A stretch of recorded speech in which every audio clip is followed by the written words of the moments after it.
So, I work at giftcertificates.com.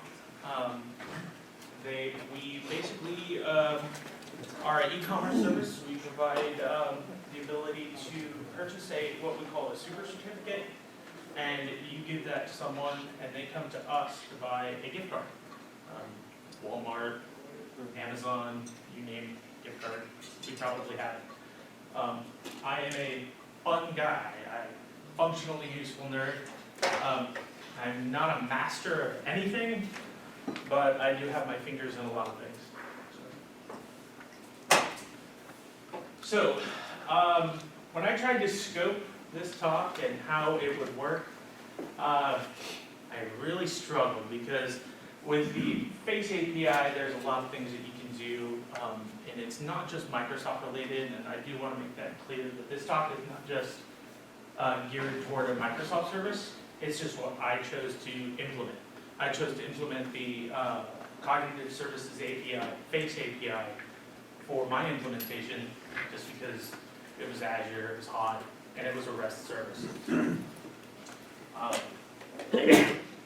Yeah, so what I have in the works today is how this API works. And this is a general overview. I tried to extract the concept from the API of grouping a person by faces and what that looks like and how to train a model or AI to recognize a person better, stronger. And then I will go through some .NET implementations, hopefully, if we have time. What we're not going to talk about is pricing. I can't even begin to explain it to you because it keeps changing. They add free, they take away from standard, and then they make a new group, and they do all these other things. So what we're not going to talk about is pricing. If you guys do have any questions, please see me afterwards. I can try and direct you. Again, the pricing page changes what feels like constantly, but there is a level of free that you can operate at. And what I do, my project at home, is what I've been using the Face API for, and that is to unlock a door. So I have a IoT device with a, I forgot what the name of it was, but it basically turns the dial on my deadbolt. When I look into a camera, press a button, takes a picture of my face, and opens my door for me. Pretty neat. Didn't bring it with me, and I'll talk about that a little later too. So let's look at some updates. Pricing. Number one thing that's been updating most constantly is pricing. And that's throughout the entire cognitive service with Azure Cognitive Services. They're updating those prices constantly based on use and some other factors. And free does go a long way, but you'll find out very quickly using these, at least the Face API, it runs out quick if you're trying to scale. Trying to use a lot or multiple doors and multiple people, it runs out real quick.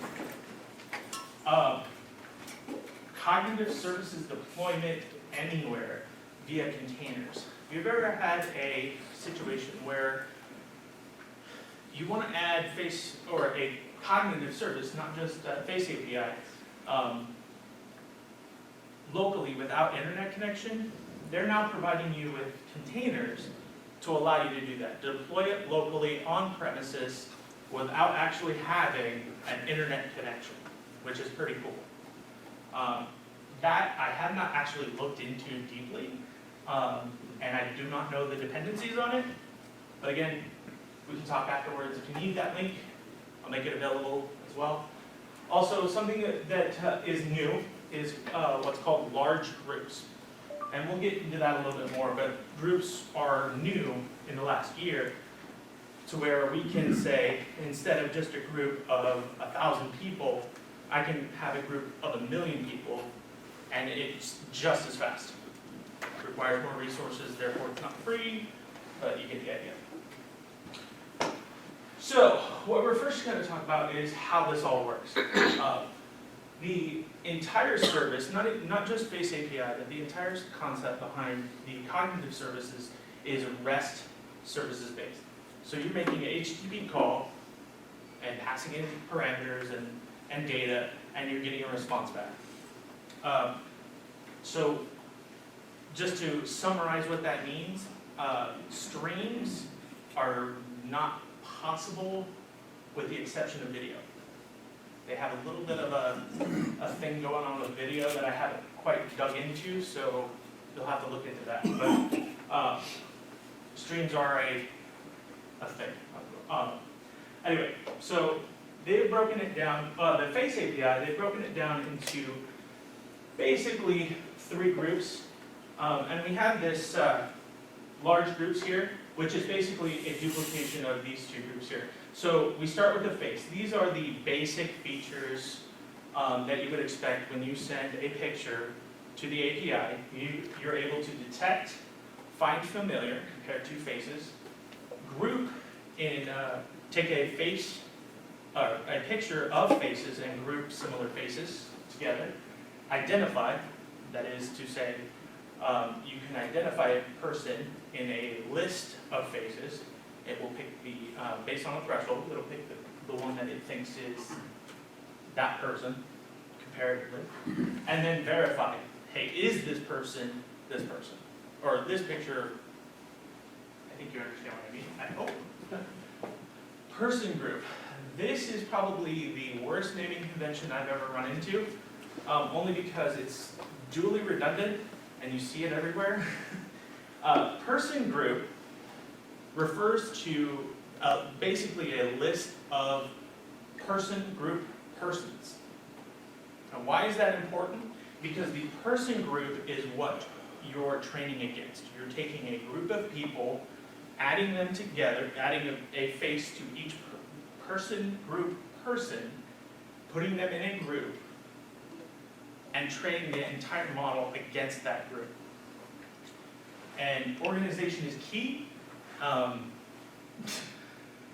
Organization and retaining the images locally. We'll talk about that a little later as well. Person group person is again, one person. It's supposed to be one person, and all of the pictures related to that person to help with identification. And again, as I said, large groups are basically just person groups or person groups persons with large caps. If that wasn't confusing, we'll go over these a little bit more in a more organized fashion. So the primitive face identification functions are simply to detect, find similar. So detect is to find a face in a photo or image, find similar, uses a face list, which I didn't mention earlier. It is a list of faces that you have run in detect. There it is. When you run this detect, you'll get an ID back. You can add that ID to a face list. These are non-persistent and only last for 24 hours. So if you do a detection and then you add that person to a face list, that list only lasts for 24 hours and it's only used to prevent or to use this function. Anyway, a group is where you take a list of faces and they will arrange those faces by attribute. If you have 5 guys with a beard and 3 ladies with brown hair, it'll group them accordingly. Identify is solely for the purpose of the use with the person group. And but you can provide 2 face IDs from detect and ask this method to say, are these 2 the same person? That's a little hard to understand, but what identify can do is it can take either 2 faces or 2 lists and compare them and say yes or no. But it's more useful when dealing with a person group, a group of people, to find a face in a group of people. does this person belong to this group? If you think of authorization, hey, if I get a username, does this user have this role?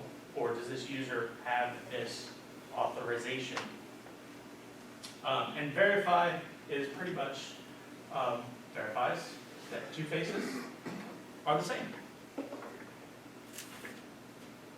So persistent person identification, and what I'm talking about here is the person groups.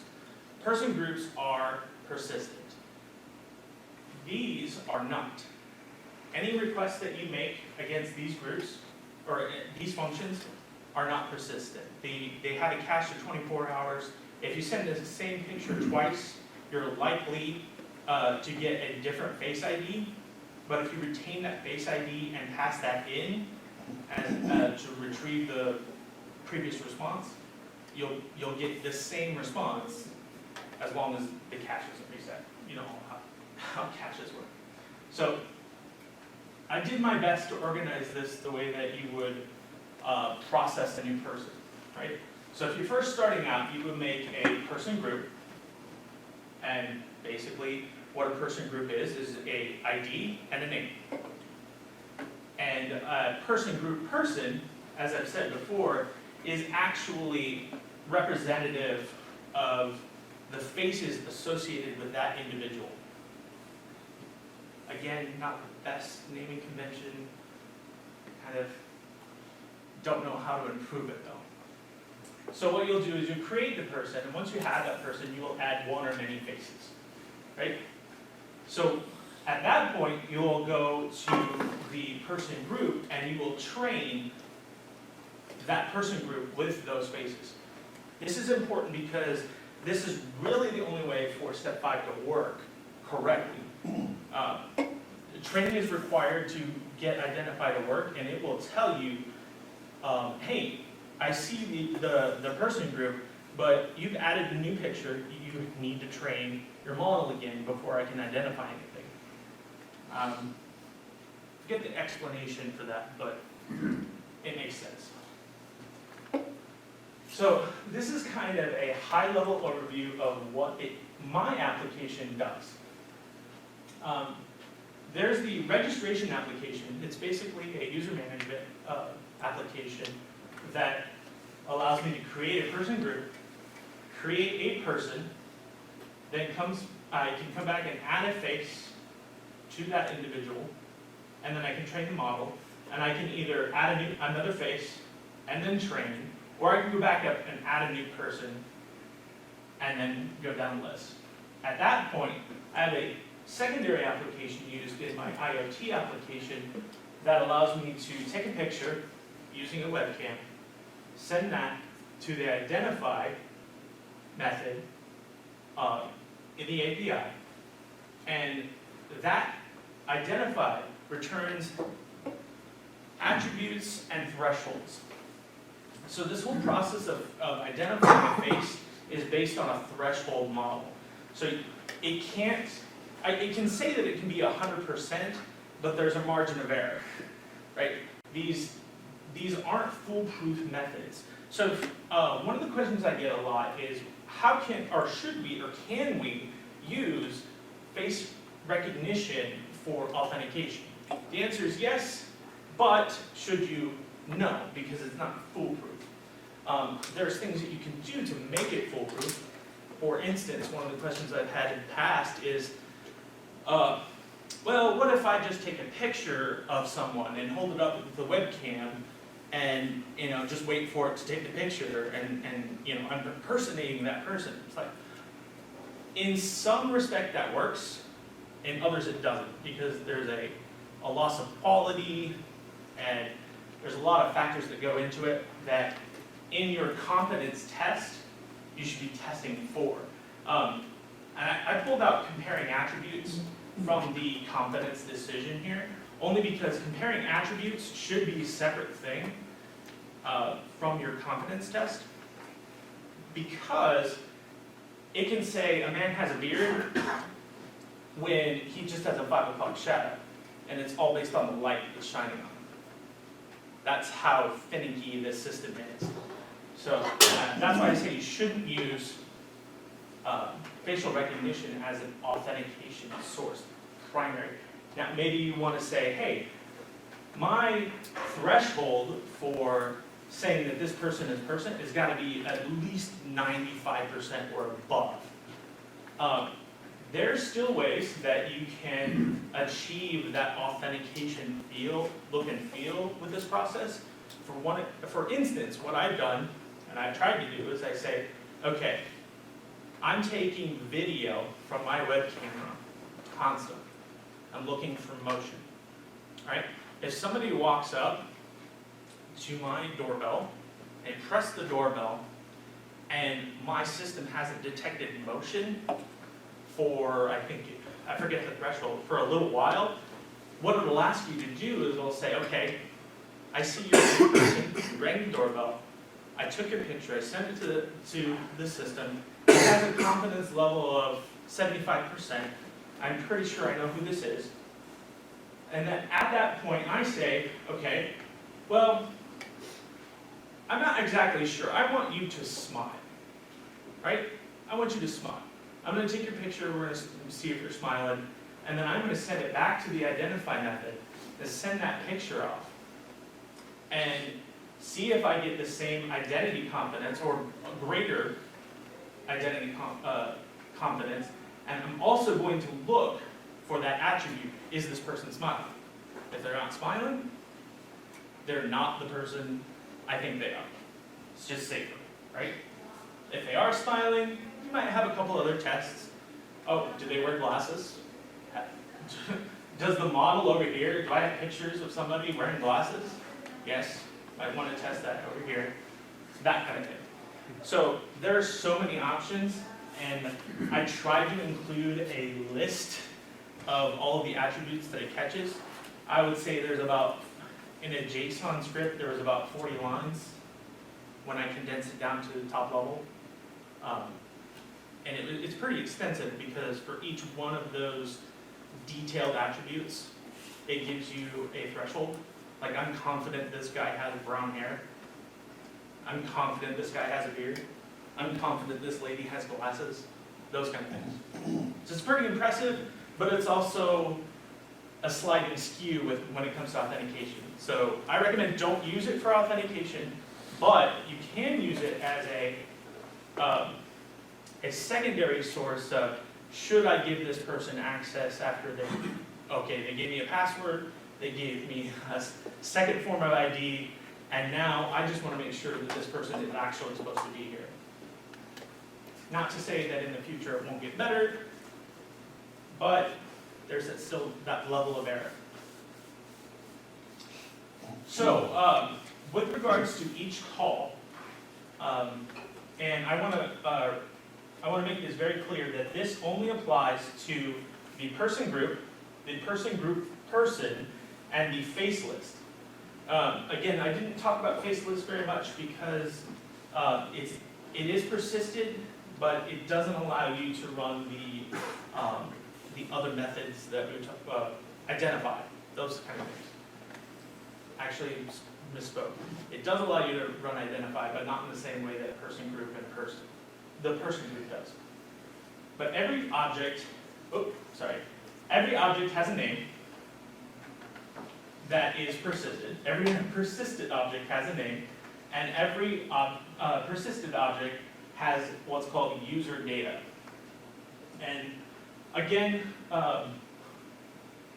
yes, so the name is simply there for, hey, this person is Bob, or this person is user number 53416, something like that, right? If you want to keep it anonymous, you can. I, in my example, have named my person group family, and each person in my person group is their first name in this particular name field. The user data, however, is a full database ID callback so that I can find the user's information, access rights, all in my local database. And I try to explain here, why not just use the name field for that kind of data? Because you only get 128 characters. Yes, it'll hold IDs. Yes, it'll probably get you what you need, but why when you can use an entire JSON object to not only tie back that, but maybe even tie back, hey, when's the last time I saw this person? I want to persist that data back to the user. And person groups are retained, but the face, detect, identify are not retained. And there's that. Face, API, detect, find, group, identify, and verify. Retention.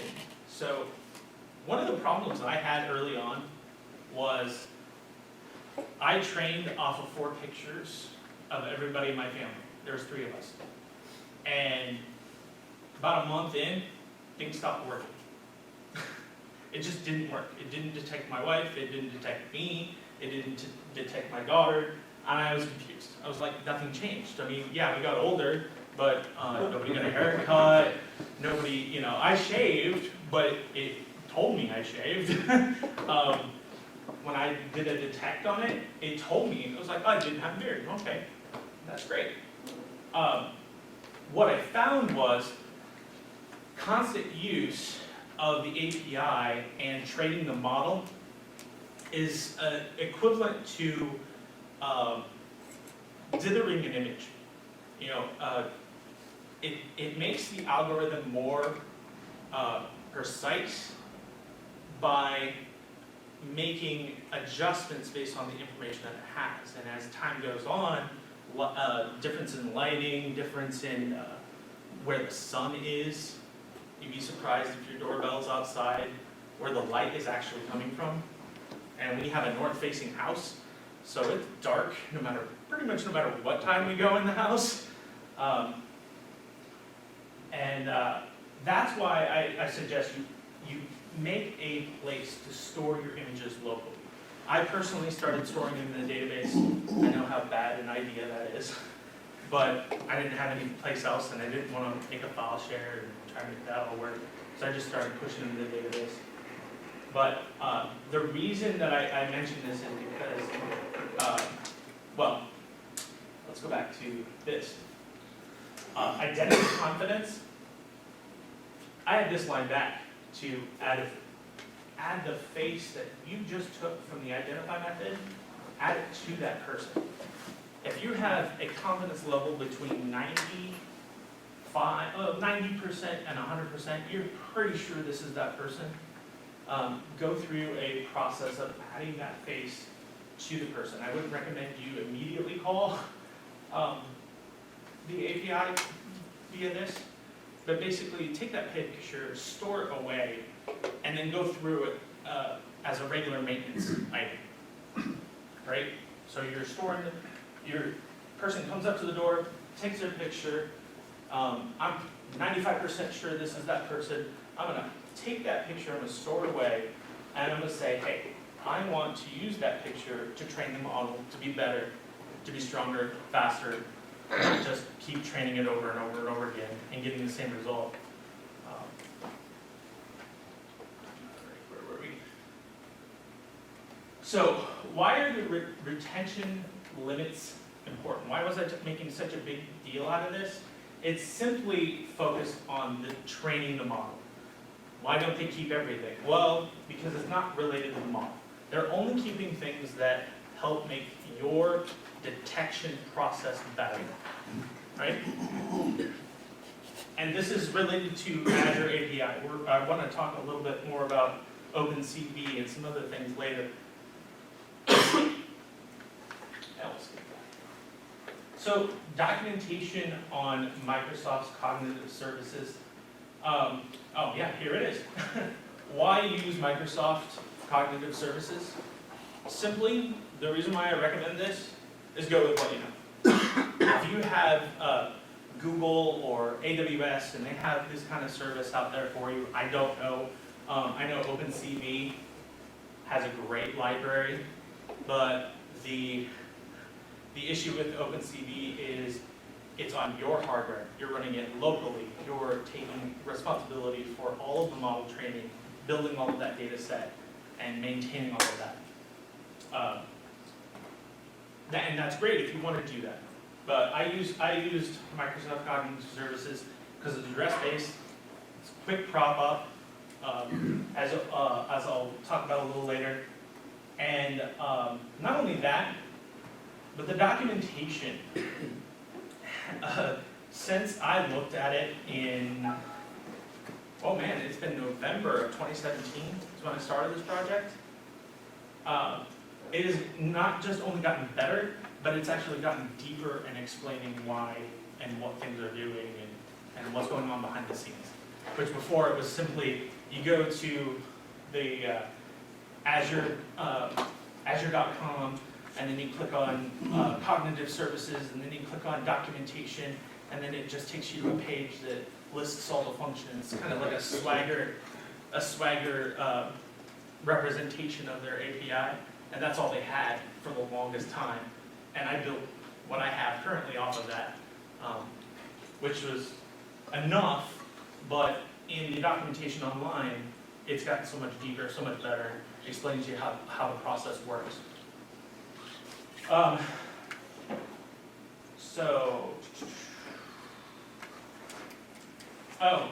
One of the things that is different between the online service and what you might be able to produce locally is the requirement for the quality of pictures. So believe it or not, you can't just send a 320 by 480 and send it off and have a face recognized. It probably won't work. Only because the resolution and the distance between the face and all of there's just not enough pixels to detect a face. I actually have those numbers wrong, but I gotta try to cherry pick them out of my head.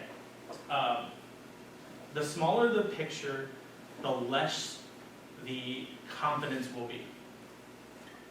You can have a high resolution picture at 720p, and you'll have moderate to really good detection at very far distances. And what was the other one? Like if you send it at 1080p, you're probably going to get at like 10 feet, say back there. I could probably detect the gentleman's face back there, but I probably wouldn't be able to identify him in a group. I could say, hey, that's a face. I can see the triangles, I can see, the outline, but I probably wouldn't be able to detect who that person is in a 1080p picture. So those kind of things matter. The way that I tried to explain it to my wife was, if you've ever gone to have your passport photo taken, they have you stand in a box a distance away from the blue screen for a reason. So they can tell how big you are, and they can tell who you are without having to make a box for every face, right?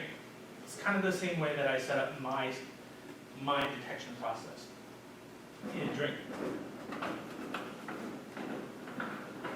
It's those little gotchas that I didn't understand when I first started this that made this a lot more complicated.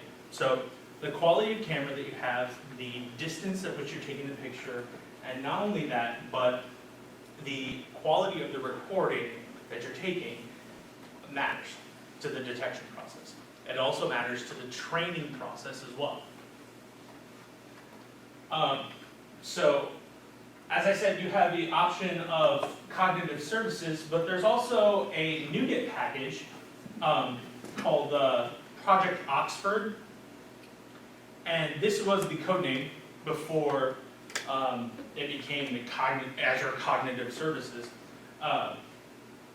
And it still uses this code name for the entire project. Cognitive Services project throughout is Project Oxford.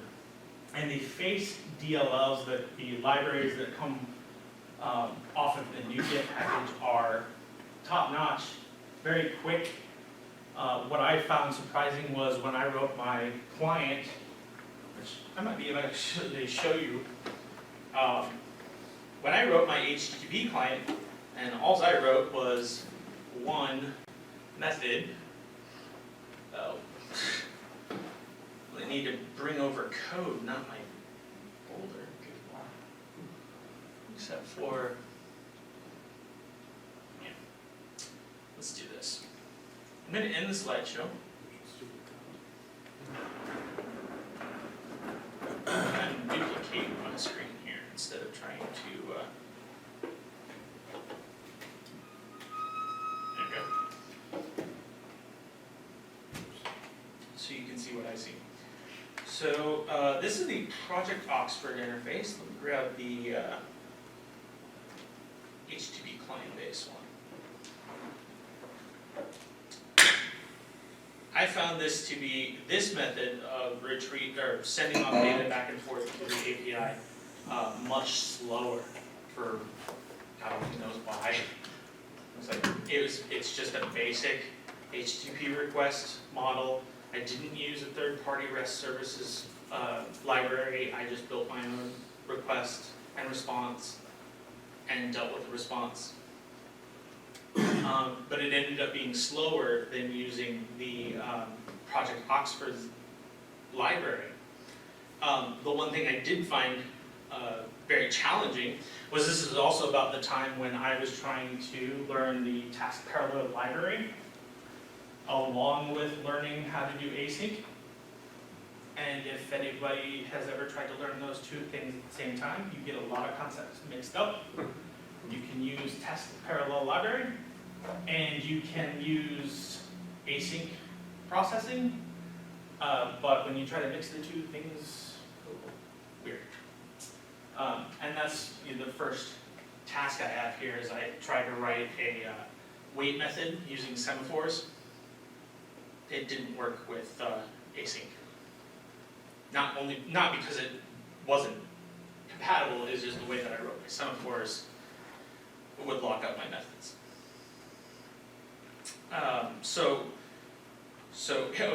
Here's a great example of something. So I wanted to create a new face list, and before you can add anything to a face list, you need to first create it so that you get back an ID. That ID is simply just what you're going to then pass in when you add a face to the list. Pretty simple REST concept, stateless concept. Add a face to the face list. And there was so much there was a reduction in the code that was required using these DLLs that it just made it very simple to write a method that I owned and make my exception handling and various other things available. And a lot of this commented code that you'll see is initial tries to desync the asynchronous process and also then make it work with WinForms. Because my initial project was a WinForms project. We all use console application for test apps. Well, I use WinForms for interfacing. And what I'm going to do is I'm actually going to make this code available on GitHub. And the reason why I'm not actually running it in Visual Studio right now is in my preparation for this presentation, I made an adjustment and I updated the libraries and I tried to revert back and it didn't work out and I didn't check in I basically spent about 3 hours updating it and then realized I probably shouldn't have done that and then it was too late to go back, so yeah. So the point I'm actually trying to make here is with the REST libraries, as many of us know and can understand that any application that has a connection to an internet and can actually make an HTTP call can actually use this service. You don't need to have a .NET application. You don't need to have a sophisticated library or all of these little fancy things that the .NET framework gives us to make this work. You can simply use a Raspberry Pi to make a call out with this data and get the same results. So my application is built on the .NET framework, but my interfacing on my doorbell is a Raspberry Pi with a small HTTP client that literally just sends off the image to a hard-coded person group for detection. Let's get back to the presentation, and hopefully it starts on this one. Start. I really didn't like blinking on where this is at. From current slide. And we don't need to do much of anything else. So, oh yeah, there's my slide for that. So, one of the things I would recommend when just in general making a face application or a face detection application is the problem that that you're first going to be faced off is how do I get a picture from my web camera? And it didn't take me long to find a library that would do it. I actually started down using Ascend.net, I think it's, or is it Accent? Anyway, I use that library because it actually has built-in face detection, object detection, all of that. When I started this project, I didn't realize what it could do. I just used it for the webcam interface because it's literally plug and play. You create the object, it detects the web camera, and it goes on from there. And that's one of the reasons why I regret not having the application built for you today, is because that was actually really cool, because it's 3 lines for me. Well, a NuGet package and 3 lines of code to get a picture from my webcam. So I love this little picture. What is JavaScript? I like that. You can even do this all in JavaScript, Node application, or even just a web interface. Don't recommend it, only because, yeah, we know how secure the web actually is, but yeah. I like to think that the Microsoft Web API is capable of making, handling any request from any client. I haven't actually tried it, but I do still think that this is true, that any face capable of making or handling an HTTP call can use the face detection process. The biggest question is, how do you get the image? And answering those 2 questions is relatively cheap when it comes to something you're doing at home. It can be quite expensive if you're trying to secure a building like this. So yeah, here's the GitHub repository for the Face API. Now, they're using this for the Face API only, but there are other cognitive services that are similar to this. I don't know why they labeled this Windows, and I think it has something to do with Windows Hello.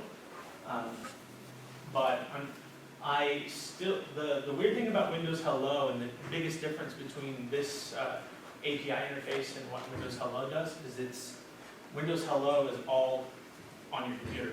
You don't have to have an internet connection for this to work. These, what I've been talking about, with the exception of the new containerization system, you do have to have an internet connection for any of these functions to work.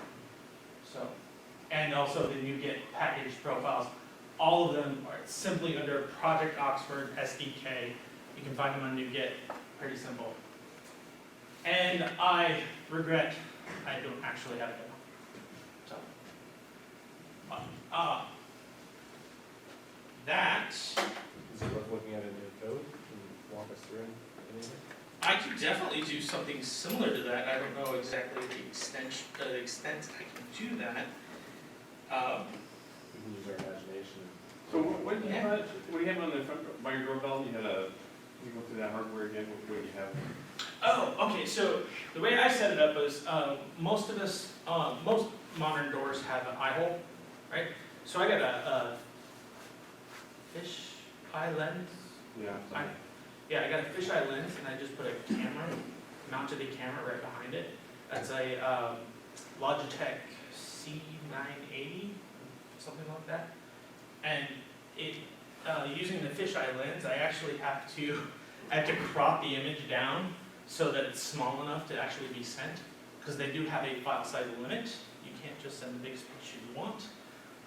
You know, we all have profile pictures, and I go to update mine, and it says, oh, it must be less than 2 megabytes. I'm like, no, it must be high definition. Urgh. But that's my camera setup. And I have, the doorbell system is simple. It's just a switch. So I have 2 wires. The hardest part was actually pulling my new wires through the hole that the doorbell has already gone through. And I think I pulled like 4 times, because the first time I didn't secure it well enough. Second time, wire broke, used the proper gauge. And the third time I just wasn't sure if I broke it or not, because I felt a tug. So I did it a 4th time. So simply just reusing the same bell, same circuit, using the electricity that comes from the doorbell to close the circuit on my Raspberry Pi that is sitting on a box next to my door. Wireless connection, which doesn't always work. Hardwire your Raspberry Pi if you can. And yeah, the code for the Raspberry Pi, again, it's just a simple HTTP client with a webcam interface. And the Raspberry Pi itself actually comes with a really good webcam interface. The camera on the Raspberry Pi, that library worked from a USB, which was surprising and also painful. You didn't connect the camera, you connected the camera to the USB port Yes. and used the same library that would have been used for the. Yes, it worked, but it was painful to make it work. Only because what was that? I was trying to write it in C, and it sucked. Yes. Yeah, and the wireless was built in. I was using Wi-Fi 2. Didn't need a dongle. Is that revision B? I don't know. Anyway. I'm trying to think if there was another challenge in making that other than the fisheye lens. But then on your door that you have on the glass door, the image through the door, you know, do you have that? Because you have, even with Oh, yeah. We have a glass door, the glass door. It doesn't, because it's dark and the sun, our house faces north, and it's always shady on our front porch. And our front porch is literally just a big concrete slab. It's nothing fancy. So there's no glare, especially this time of the year when we're trying to shovel snow. Wish there was sun. But there's no glare. Keeping it clean, we haven't had a problem with it. I didn't actually test the glass when it stopped working. I didn't actually test the glass, so that could have been a thing. But I got it to work again without cleaning the glass.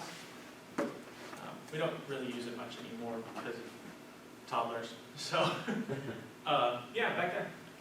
To power your Raspberry Pi, so usually like the doorbell, the existing doorbell, it's like a 20 volt AC, isn't it? So did you have to use some kind of different adapter on that? Buck converter, I actually had to step it down, and then I stepped it down to like 3 volts, but it wasn't enough to trigger the doorbell. So basically I was pulling too much trying to step it down, and I did something fancy to make it work. Essentially closing the loop to the doorbell and sending the signal back through the doorbell line, rather than, yeah, if that makes any sense.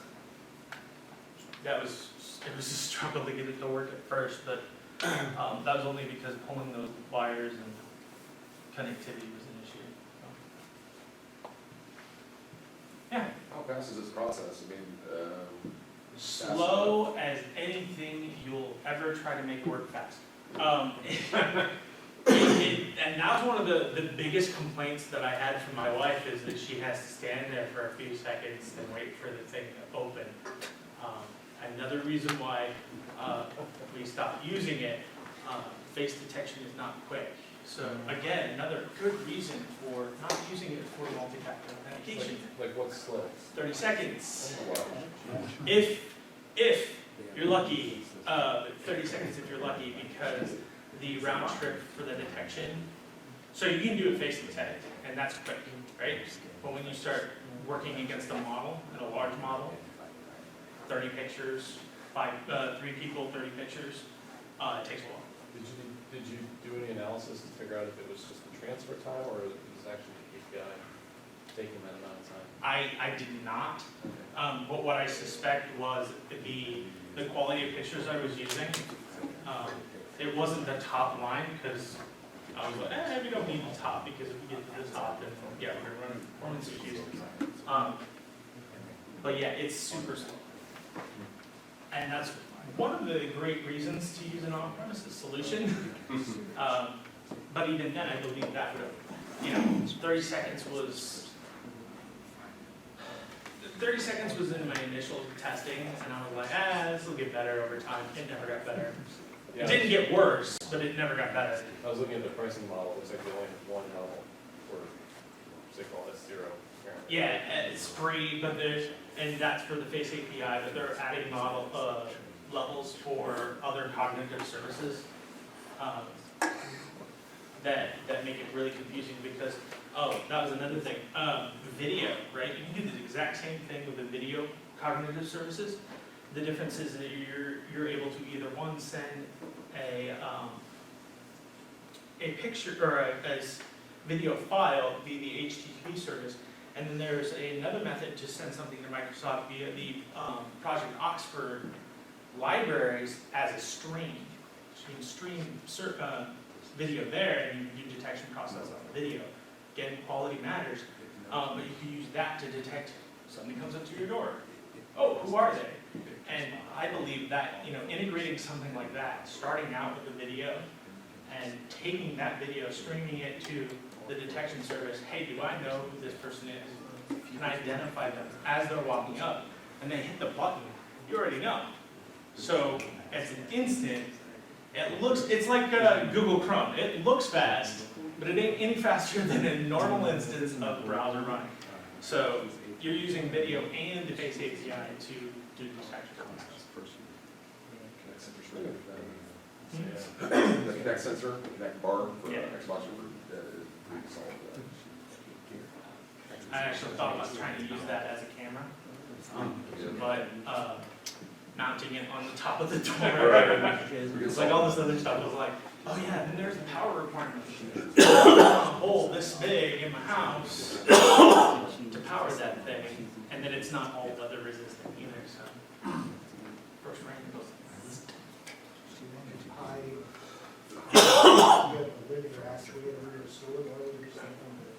Actuator, yes, it was just an actuator. So, like,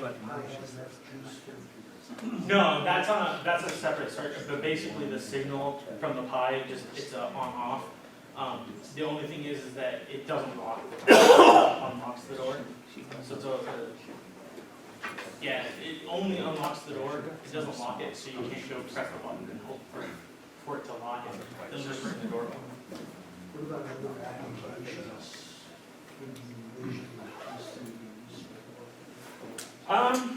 Well, Face API is actually a novel idea to a niche market, is the way I like to put it. There's a lot of thought going into what can I do, who's in my house, where are they? I actually did try to use my Nest camera to keep my daughter out of our bedroom. It works. Again, it's a slow process because the camera detects, the camera alerts me, I go into the Nest app, I say, get out of my room, and she's been in there for 3 to 5 minutes. So, and I believe there's actually it's going to get faster for video, but as for face recognition and that sort of thing, I don't think we're at a cap, but I think the resources required to make it faster are just kind of out of a price range that you and I can afford. So you need streaming video, can't do it 24 hours a day. It's a lot of bandwidth. Yeah, speaking of that, I used to live in Philadelphia, That was a great experience. And one of the things that I really enjoyed was unlimited bandwidth for no extra money. And I brought in all my robots, all my little tinker toys and all that other stuff. And I figured out how much, with Cox, how much bandwidth I was actually using. What was it? We moved here in December, we got Cox in March, and I used a terabyte before, gosh, it had to be like 3 weeks. I used a terabyte of data in 3 weeks.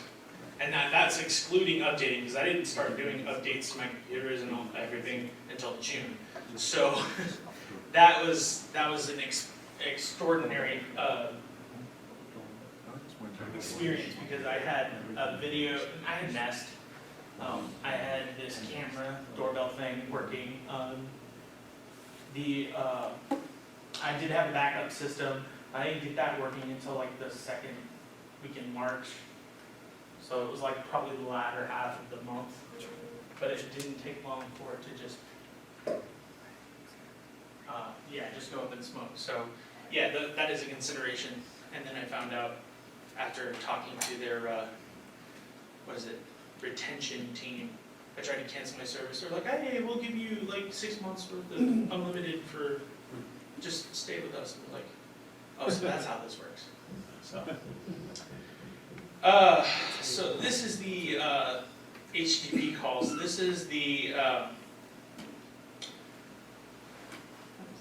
this is the Oxford interfacing.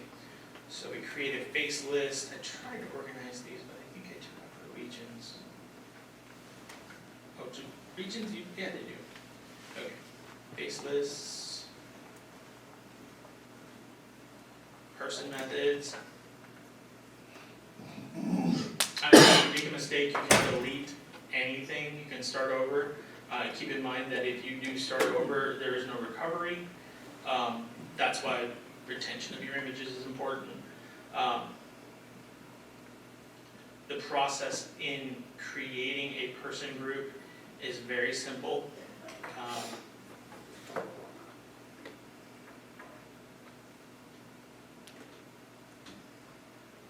This is in Visual Studio. And I'm also really used to ReSharper. Too used to ReSharper. There's a really interesting function in here, and I forget those names. Oh, yeah, here we go. So, retrieving all of your people. Hey, I have a person group. I have all of this data about people in the service.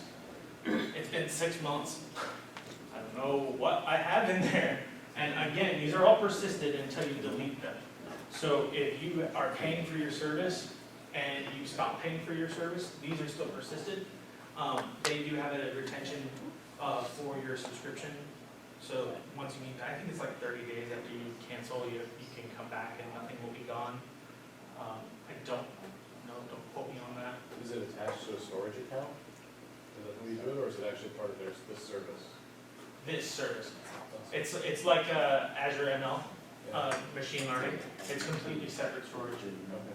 It's different than the way that's what everything does. Yeah, well, They can stick it in their storage. hey, why don't you just create a storage account for that? I'll bet you behind the scenes they're storing in storage. Oh, yeah. But you're not paying for the storage separately. The data transfer and all of that is all included in the price of this. So, retrieving the entire list of person groups and all of the people in there. Yeah, this is back in the day when I should have done that a little differently rather than iterating over all of my groups. But I can retrieve all of my people that I had in all of my groups. I was going to mention that the person group retrieval process, there is no function to do that. You actually have to know your IDs. So if you lose your IDs, or if your database goes belly up, you're gonna have a fun time figuring out what you have stored.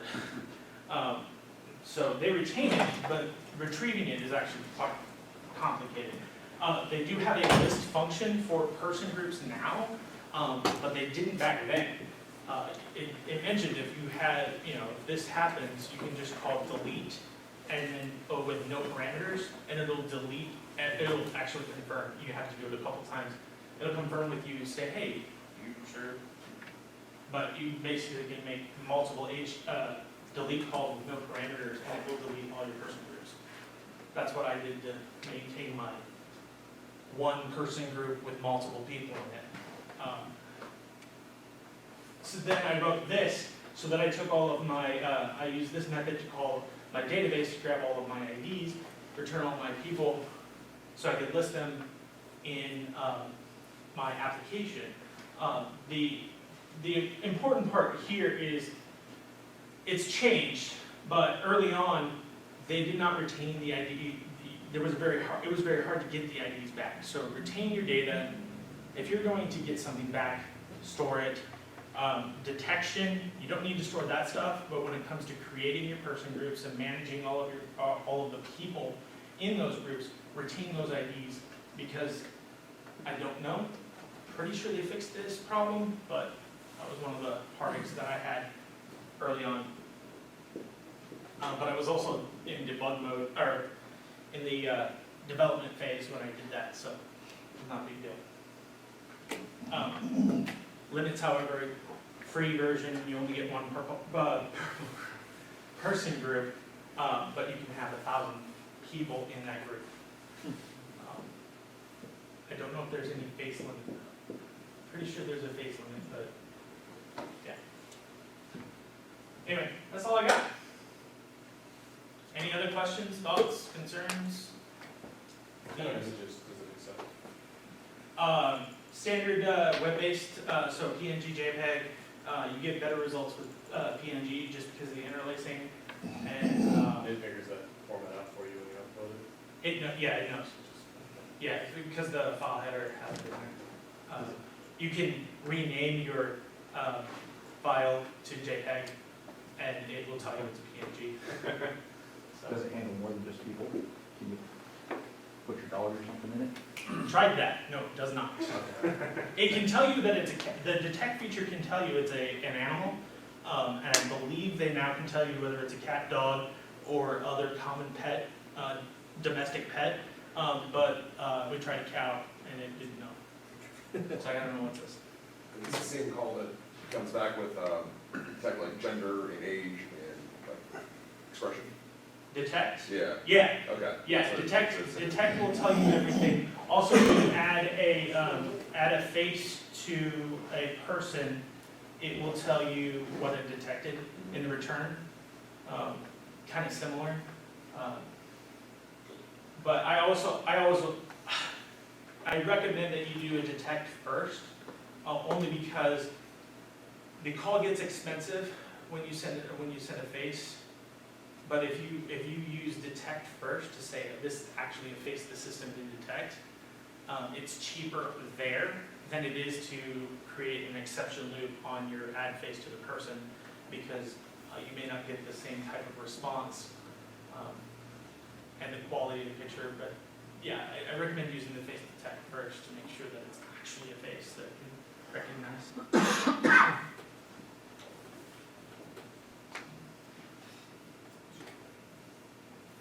The students hear about Google and all them having this great software that can detect everyone, like go to Super Bowl and find out everyone entering. So I assume that's a lot more involved, of course, than what you're talking about. Well, I thought they used video for that. Didn't they use video to detect faces for that? I'm not sure yet. Oh, They have a yeah. lot more resources available for all that stuff. Yeah, this is still image based. So when you try to send it frames, well, you really can't send it multiple frames. You can send one image at a time per request.